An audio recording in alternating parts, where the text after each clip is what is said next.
पिछले कुछ सालों से सबसे ज़्यादा इस बात का प्रचार जोर शोर के साथ किया जाता रहा है कि भारत की अर्थव्यवस्था की भावी तस्वीर बेहद रोशन है और आने वाले समय में देश एक आर्थिक महाशक्ति बनने वाला है। निश्चित रूप से ऐसा भरोसा देश को विकास लक्ष्यों की ओर आगे कदम बढ़ाने के लिए प्रेरित करता है। लेकिन क्या ज़मीनी स्तर पर भी देश की आर्थिक स्थिति को मजबूत करने के लिए विकास की उन पहलुओं पर ठोस काम करने की ज़रूरत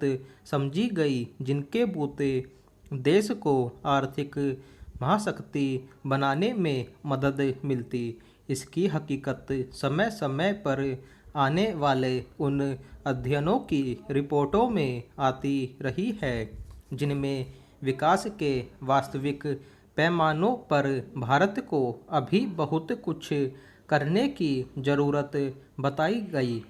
इसी कड़ी में आई भारत में पर्यावरण की स्थिति रिपोर्ट 2021 के मुताबिक सतत विकास लक्ष्यों की ताज़ा सूची में भारत को 117वें स्थान पर माना गया है, जबकि पिछली बार यह 115वें पायदान पर था। महामारी की मार से पहले ही स्वास्थ्य, शिक्षा सहित आर्थिक मोर्चे पर बड़ी तबाही का सामना कर रहे देश के लिए यह बेहद अफसोसनाक स्थिति है।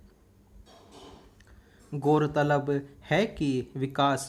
अपने मकसद में जहां बढ़ते हुए क्रम में सुनिश्चित होना चाहिए, वहीं भारत की हालत यह है कि इसमें लगातार न केवल गिरावट दर्ज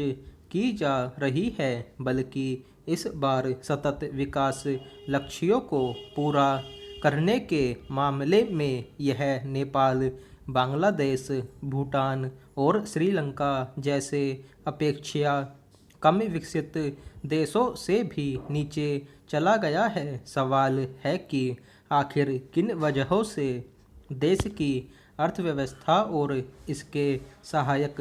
तत्वों के रूप में बुनियादी ढांचे के विकास का पक्ष मजबूत होने के बजाय और कमज़ोर होता जा रहा है। रिपोर्ट के मुताबिक ऐसा मुख्य रूप से इसलिए हुआ है कि भुखमरी समाप्त करने, खाद्य सुरक्षा सुनिश्चित करने, लैंगिक समानता हासिल करने, समावेशी सतत औद्योगिकरण और नवोन्मेष आदि को बढ़ावा देने की कसौटियों पर हमारा देश अभी भी बहुत पीछे है। सबका साथ सबका विकास जैसे आकर्षक नारे और अर्थव्यवस्था की चमकती तस्वीर के समांतर अगर कुपोषण और भुखमरी जैसी समस्या अपने व्यापक संदर्भों के साथ हमारे सामने मौजूद है तो इसे कैसे देखा जाएगा? आखिर क्या वजह है कि विकास की सबसे बुनियादी शर्त के तौर पर समाज के सबसे कमज़ोर तबकों के लिए खाद्य सुरक्षा सुनिश्चित करने जैसे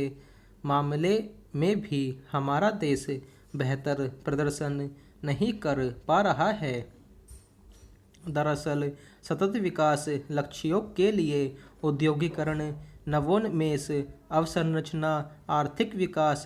अच्छी शिक्षा, लैंगिक समानता, स्वच्छ जलवायु, ऊर्जा, जैव विविधता जैसी अन्य जरूरी कसौटियों पर मजबूती तभी संभव हो सकती है जब भुखमरी, सुरक्षा,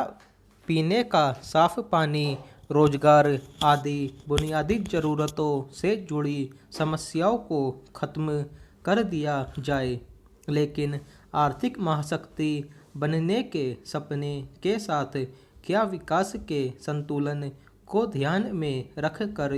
वैसे कदम उठाए जाते हैं जिससे समाज के धनी और गरीब तबकों के बीच